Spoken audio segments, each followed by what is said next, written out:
여러분은 만약 가족과 대화하던 중에 말 한마디 때문에 눈앞이 새하얘진다면 어떻게 하실 것 같으세요? 저는 도쿄 시부야에 살고 있는 무토 유키라고 합니다. 2016년 12월 30일, 그날엔 부모님과 형은 집을 비웠고 저랑 여동생 단 둘만 남아 있었어요. 오후 3시쯤? 저희는 평소처럼 대화를 나누고 있었거든요. 가족 이야기, 생활 방식, 그리고 미래에 대한 이야기. 그런데 그때 여동생이 저한테 이렇게 말하는 거예요. 오빠는 꿈이 없잖아. 그 순간 머릿속이 새하얘졌어요. 심장이 터질 듯이 뛰었고 귀에서 웅웅거리는 소리가 났어요.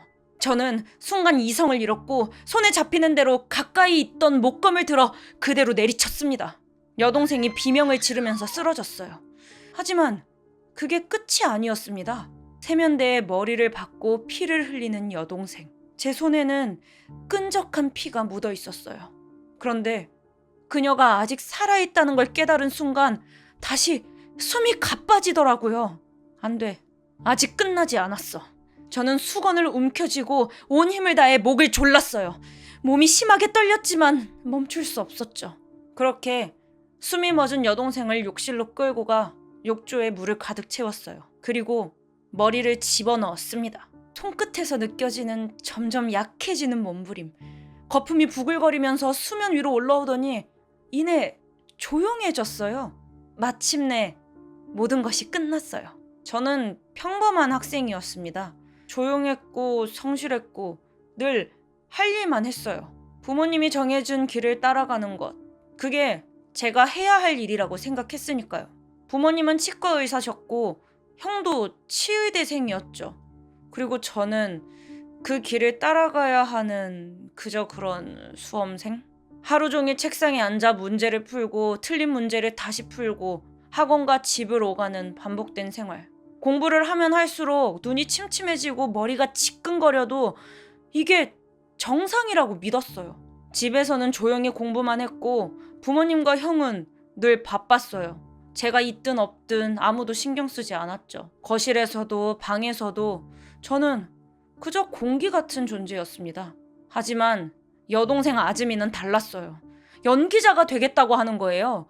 가족의 관심은 늘 그녀에게 쏠려 있었어요. 오디션을 보러 다니고 연기학원을 다니고 가족 모임에서도 자신이 주인공이었어요. 밝고 당당하고 거침없는 성격. 엄마! 나 이번에 드라마 오디션 봐! 아즈미, 너 정말 대단하다! 아버지는 아즈미의 머리를 쓰다듬었고 어머니는 미소를 지으면서 고개를 끄덕였어요. 밥을 먹을 때도 TV를 볼 때도 대화의 중심은 항상 아즈미였죠. 반대로 저는? 어머니는 항상 말했어요. 유키야, 공부 잘 되고 있지? 그게 전부였습니다. 그런데 아즈미는 가끔 저를 비웃듯이 말했어요. 오빠는 꿈도 없잖아. 처음엔 그냥 저도 웃어 넘겼죠. 아, 그럴 수도 있겠지. 나는 꿈이 없을지도 몰라. 하지만 그런 말을 들을 때마다 제 안에서 무언가가 조금씩 부서지고 있다는 걸 느꼈어요.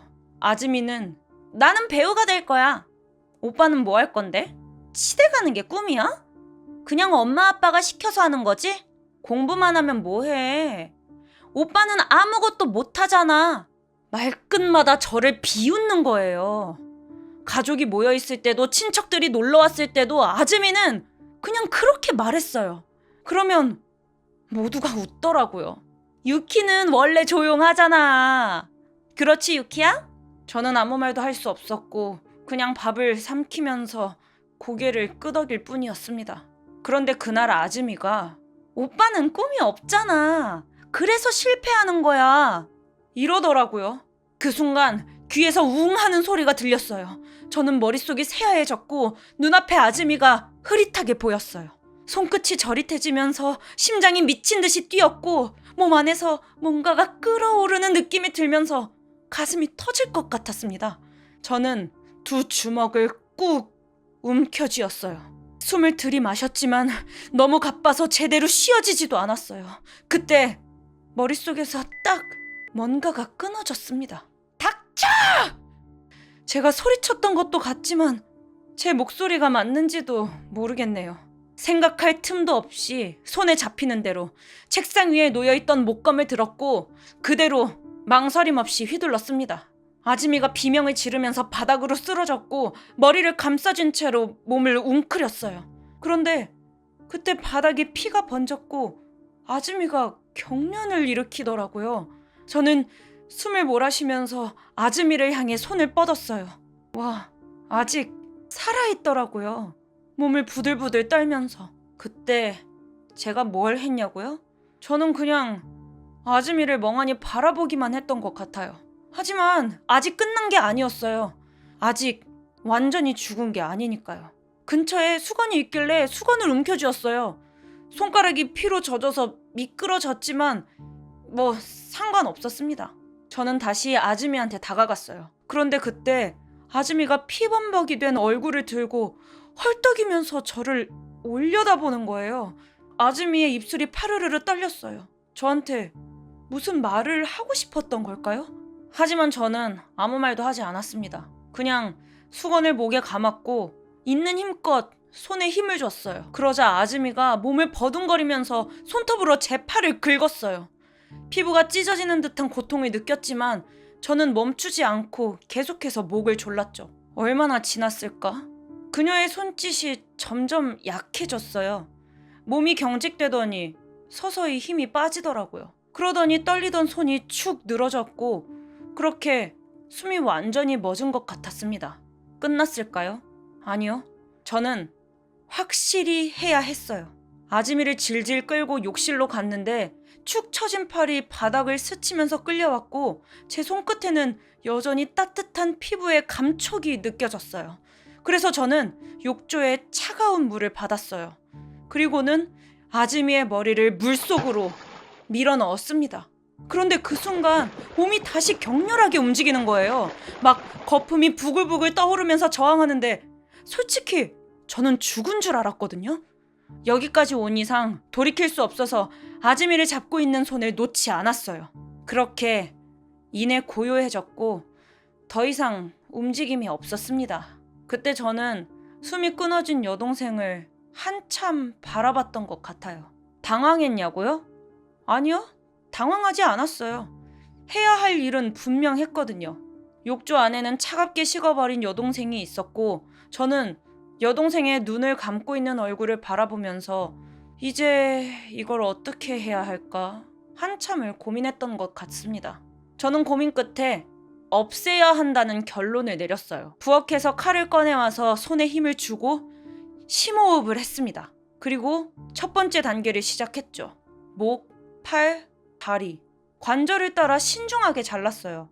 생각보다 어렵지는 않았어요. 피가 바닥에 번지기는 했지만 저는 차분했어요.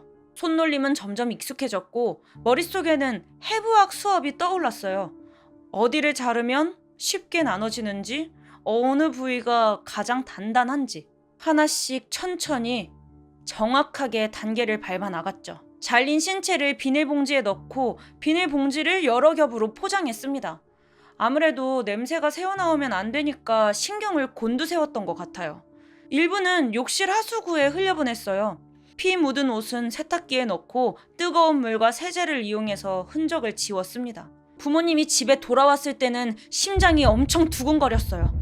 하지만 전 표정을 숨기고 자연스럽게 인사하면서 평소처럼 행동하려 했어요. 그런데 문득 어머니가 코를 찡그리는 거예요. 뭔가 이상한 냄새가 나는 것 같은데? 냄새. 아무리 포장해도 완벽할 순 없었겠죠. 그 순간 저는 머리를 빠르게 굴렸고 침착하게 대답했어요. 친구한테 받은 물고기가 죽어서 그래요. 냄새가 좀 나도 문은 열어보지 마세요. 다행히 어머니는 고개를 끄덕였습니다. 하지만 시간이 지날수록 냄새는 점점 더 심해졌어요. 아무래도 시신이 부패하기 시작하니까 냄새가 났겠죠. 그래도 저는 최대한 자연스럽게 행동하려 했습니다. 그리고 1월 3일 결국 집을 정리하던 어머니가 장롱을 열었어요. 그 순간 모든 공기가 정지하는 것 같더라고요. 어머니는 비명을 질렀고 그 소리를 듣고 아버지가 달려왔습니다. 아버지는 얼어붙은 얼굴로 경찰에 신고를 했어요. 1월 4일 합숙소로 경찰이 찾아왔습니다. 저는 수업을 듣고 있었는데 아무런 말도 없이 수갑을 채우더라고요. 그때 전 모든 게 끝났다는 걸 직감했죠. 당신이 여동생을 죽였습니까? 이게 경찰서에서 처음 들은 질문이었어요. 저는 고개를 끄덕였습니다. 시신을 훼손한 것도 인정하십니까? 물론 그것도 인정했죠. 그런데 그들은 당황하지 않았어요. 오히려 조용히 지켜보더라고요. 제가 너무 차분했기 때문이었겠죠? 그렇게 신문이 시작됐습니다. 저는 모든 걸 이야기했어요. 목을 조를 때의 감각, 피가 번지던 욕실 바닥, 칼을 움직일 때의 저항감까지. 아무래도 제가 사용했던 단어들은 일반적인 범죄자가 쓰는 말이 아니었던 것 같아요. 경동맥을 압박했어요. 관절 부위에 따라 절단했습니다. 경찰들이 제 말을 듣더니 서로를 쳐다봤거든요. 어디서 그런 걸 배웠습니까? 저는 대답하지 않았어요. 변호인은 저를 변호하려고 제가 다중인격이 있었다고 주장했어요. 시신을 훼손한 건 다른 인격이었습니다. 하지만 법원은 인정하지 않더라고요. 제가 모든 걸 계산하고 행동한 걸 알았기 때문이었겠죠. 결국 1심에서 17년형을 선고받았습니다. 그런데 놀랍게도 다음 재판에서 감형이 됐어요. 징역 12년으로요. 그리고 2021년 저는 다시 세상 밖으로 나왔습니다. 저는 과연 후회할까요? 솔직히 잘 모르겠습니다. 그때로 돌아간다면 달라질 수 있을까요? 아즈미가 나를 조금만이라도 더 이해해 줬다면, 부모님이 저를 한 번이라도 인정해 줬다면, 그럼 이 모든 걸 피할 수 있었을까요? 저는 그저 평범한 아이였을 뿐이었습니다. 늘 조용했고 노력했고 모범적인 학생이었어요.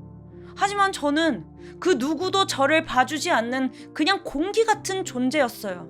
그리고 그날 여동생의 한마디가 제 안에 무언가를 건드린 거죠. 그동안 참아왔던 감정이 꽉 눌러왔던 분노가 그날 터져버린 겁니다. 아즈미가 쓰러져도 전 멈추지 않았어요. 끝까지 확실하게 하는 것. 그게 제가 할 수 있는 유일한 선택이었습니다. 그 후로도 저는 침착하게 몸을 해부하듯 절단하고 조각냈고 비닐봉지에 나누어 담았어요. 그러면서 손은 떨리지 않았고 눈물도 나지 않았어요. 이런 제가 괴물일까요? 아니면 피해자일까요? 저는 딱 하나만 원했을 뿐이었는데, 인정받는 것. 하지만 지금 제 손에 있는 건 피뿐입니다. 그 피는 절대 사라지지 않아요. 아무리 씻어내도 아무리 시간이 지나도 그날 이후 제 손에 묻은 피는 영원히 제 곁을 따라다닙니다. 오늘은 가해자의 입장에서 한번 이야기를 풀어봤습니다. 혹시 듣고 싶은 이야기가 있으시다면 댓글로 남겨주세요. 지금 구독하지 않으면 더 중요한 사건을 놓칠지도 모릅니다. 바로 구독하고 확인하세요.